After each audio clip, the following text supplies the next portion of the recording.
Kami dari kelompok 10, mata kuliah penalaran reflektif yang terdiri dari Saya dengan Dani Desayas. Saya Lydia Elvira. Lenawati, Melda Rizky Aku Monica Nauli dengan Kunda Putri. Hai, saya Rusmin. Sri Utaminingsih, Krisdayanti Purba. aku Vanessa Onsha Putri. Pada video pembahasan kali ini kita akan membahas mengenai analisis kritis kasus kemacetan dan polusi udara di kota Jakarta. Topik yang kelompok kami angkat yaitu mengenai muncul usul ganjil genap selama 24 jam di ibu kota Jakarta. Apakah Anda setuju? Berikut penjelasannya. Pada pembahasan kali ini terdapat 3 poin pertama yang akan kita bahas, yaitu mengenai identifikasi, analisis kasus, dan juga evaluasi kasus. Dan yang pertama di sini poin A-nya ada identifikasi. Identifikasi sendiri di sini adalah proses atau langkah pertama dalam menganalisis suatu kasus dan situasi yang bertujuan untuk memahami dan juga menentukan kasus-kasus atau masalah yang perlu diselesaikan. Yang mana dalam konteks kasus kemacetan dan juga polusi udara di Jakarta ini memiliki identifikasi masalah yang mencakup. Pertama di sini ada kemacetan di Jakarta sudah sangat mengkhawatirkan. Dan yang kedua, tingkat polusi udara di Jakarta sudah masuk peringkat teratas di dunia. Dan yang ketiga yaitu berbagai kebijakan telah diterapkan, namun belum efektif dalam mengatasi kedua masalah tersebut.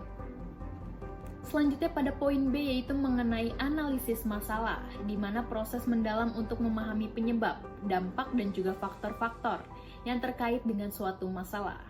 Dalam konteks kasus kemacetan dan juga polusi udara di Jakarta dapat dianalisis mencakup penyebab utamanya yaitu pertumbuhan kendaraan bermotor yang begitu pesat dan infrastruktur transportasi yang tidak memadai, serta kurangnya kesadaran masyarakat akan penggunaan transportasi publik. Dan yang kedua di sini ada dampaknya, yaitu menurunnya kualitas hidup masyarakat, kerugian ekonomi, dan juga kerusakan lingkungan. Dan yang ketiga ada kebijakan yang telah dilakukan seperti WFH, tilang uji emisi, ganjil genap, dan juga usulan ganjil genap selama 24 jam. Dan yang terakhir di sini ada perdebatan, yaitu adanya perdebatan mengenai efektivitas kebijakan, terutama terkait usulan ganjil genap selama 24 jam. Dan pada poin yang terakhir yaitu bagian C mengenai analisis kasus adalah untuk menilai sejauh mana kebijakan tersebut berhasil atau tidak dalam menyelesaikan masalah yang ada, serta untuk mengidentifikasi pendekatan yang lebih efektif di masa depan. Dalam konteks kasus kemacetan dan juga polusi di udara Jakarta, evaluasi ini mencakup yang pertama ada kebijakan yang ada belum cukup efektif untuk mengatasi masalah secara fundamental. Dan yang kedua perlu pendekatan yang lebih komprehensif dan juga berkelanjutan. Dan yang terakhir di sini ada usulan ganjil genap selama 24 jam ini perlu dikaji lebih mendalam termasuk dampak sosial dan juga ekonominya. Klaim dalam kasus ini terdapat 3. Pertama, klaim faktual. Klaim faktual adalah pernyataan yang menyatakan suatu fakta atau kebenaran yang dapat dibuktikan atau diverifikasi berdasarkan data, bukti, atau kenyataan yang ada. Seperti contoh pada klaim berikut, indeks kemacetan Jakarta mencapai 53%, polusi udara Jakarta memburuk, usulan ganjil genap 24 jam dilontarkan. Kedua, klaim nilai.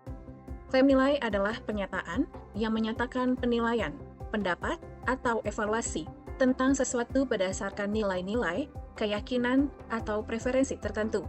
Klaim ini bersifat subjektif dan seringkali terkait dengan pertimbangan moral, etika, estetika, atau kepercayaan pribadi. Seperti contoh pada klaim berikut, ganjil genap 24 jam dapat mengurangi polusi dan kemacetan. Masyarakat harus beralih ke transportasi umum. Ketiga, adalah klaim kebijakan. Klaim kebijakan adalah pernyataan yang menyarankan atau menganjurkan suatu tindakan, aturan, atau kebijakan tertentu untuk menyelesaikan masalah atau mencapai tujuan tertentu. Klaim ini bersifat normatif, artinya berfokus pada apa yang seharusnya dilakukan, bukan hanya pada apa yang ada atau yang sebenarnya secara faktual. Seperti contoh pada klaim berikut, pemerintah perlu mengevaluasi kebijakan yang ada, perlu ada solusi jangka panjang untuk mengatasi masalah. argumen dan counter argumen. Argumen adalah alasan atau pernyataan yang mendukung suatu klaim atau pandangan tertentu. Argumen biasanya disusun dengan bukti, logika, atau penjelasan yang memperkuat posisi yang diambil. Seperti pada argumen contoh ini, ganjil genap 24 jam dapat mengurangi jumlah kendaraan di jalan, sehingga mengurangi polusi dan kemacetan. Dan argumen tersebut dibuktikan dengan foto di sebelah saya, yaitu yang menampilkan situasi kondisi jalan khususnya di Jakarta yang penuh kemacetan dan polusi udara. Counter argument atau argumen tandingan adalah alasan atau pernyataan yang menentang klaim atau pandangan tertentu. Counter argument digunakan untuk menunjukkan kelemahan atau kekurangan dalam argumen awal atau untuk menyajikan perspektif lain. Seperti pada contoh argumen ini, kebijakan ini dapat membebani masyarakat, terutama mereka yang bekerja di malam hari atau memiliki mobilitas tinggi. Seperti pada contoh gambar di sebelah saya, yang mendukung dari counter argumen tersebut. Pola deduktif adalah pola penalaran yang dimulai dengan premis umum yang diterima kebenarannya, lalu menarik kesimpulan lebih spesifik berdasarkan premis tersebut. Dalam pola ini, jika premis-premis yang ada benar, maka kesimpulannya juga pasti akan benar. Modus ponens. Pada pola penalaran ini dimulai dengan pernyataan bersyarat. Jika premisnya benar, maka kesimpulannya akan benar. Contoh kasus. Jika ganjil genap diterapkan 24 jam, maka jumlah kendaraan akan berkurang. Jika jumlah kendaraan berkurang, maka polusi akan berkurang. Jadi, jika ganjil genap diterapkan 24 jam, maka polusi akan berkurang. Premis yang pertama, jika ganjil genap diterapkan 24 jam, maka jumlah kendaraan akan berkurang. Premis yang kedua, jika jumlah kendaraan berkurang, maka polusi akan berkurang. Kesimpulannya, jika ganjil genap diterapkan 24 jam, maka polusi akan berkurang. Modus tollens. Pola penalaran ini menegaskan bahwa jika kesimpulan yang diharapkan tidak terjadi, maka premis pertama tidak mungkin benar. Contoh dari kasus yang pertama adalah, jika transportasi umum ditingkatkan, maka penggunaan kendaraan pribadi akan berkurang. Penggunaan kendaraan pribadi tidak berkurang, maka transportasi umum tidak akan ditingkatkan. Premis yang pertama, jika transportasi umum ditingkatkan, maka penggunaan kendaraan pribadi berkurang. Premis kedua, penggunaan kendaraan pribadi tidak berkurang. Maka kesimpulannya, transportasi umum tidak akan ditingkatkan. Pola disjunktif. Pola ini melibatkan pilihan antara dua alternatif. Jika salah satu alternatif tidak benar, maka alternatif lainnya haruslah benar. Contoh dari kasus, masyarakat harus memilih antara mengurangi penggunaan kendaraan pribadi atau menghadapi masalah polusi dan kemacetan yang semakin parah. Premis yang pertama, masyarakat harus mengurangi kendaraan pribadi. Premis yang kedua, jika tidak mengurangi kendaraan pribadi, mereka akan menghadapi masalah polusi dan kemacetan yang semakin parah. Kesimpulannya, salah satu harus dipilih, mengurangi kendaraan pribadi atau menghadapi masalah. Dilema, pola ini memilih di antara dua pilihan yang solid. Kesimpulan diambil dari dua premis, di mana kebijakan harus diambil dari salah satu pilihan. Sebagai contoh kasus, pemerintah harus memutuskan kebijakan mana harus diambil antara kebijakan yang efektif tapi tidak populer atau kebijakan yang populer tapi tidak efektif. Premis 1, pemerintah harus memilih kebijakan yang populer tapi kurang efektif atau kebijakan yang efektif tapi kurang populer. Kesimpulan, pemerintah harus memilih antara kebijakan yang populer tapi kurang efektif atau kebijakan yang efektif tapi kurang populer. Hipotesis, pola penalaran ini mengasumsikan bahwa jika suatu kondisi terjadi, maka suatu akibat juga akan terjadi. Contoh kasusnya, jika infrastruktur transportasi publik diperbaiki, maka masyarakat akan lebih memilih menggunakan transportasi umum. Jika masyarakat lebih menggunakan transportasi umum, maka kemacetan akan berkurang. Jadi, jika infrastruktur transportasi publik diperbaiki, maka kemacetan akan berkurang.